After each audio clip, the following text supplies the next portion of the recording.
আসসালামু আলাইকুম। Channel 21 news টেলিভিশনে আপনাদের স্বাগত জানাচ্ছি। আমি হালিমা দেওয়ান রিয়া।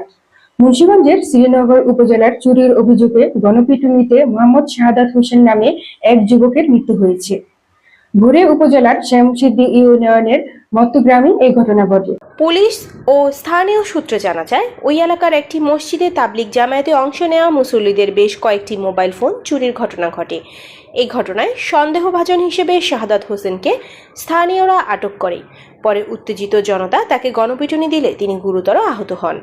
এক পর্যায়ে ঘটনাস্থলেই তার মৃত্যু হয়। পরে তার মরদেহ মসজিদের সামনে সড়কে ফেলে রাখা হয়।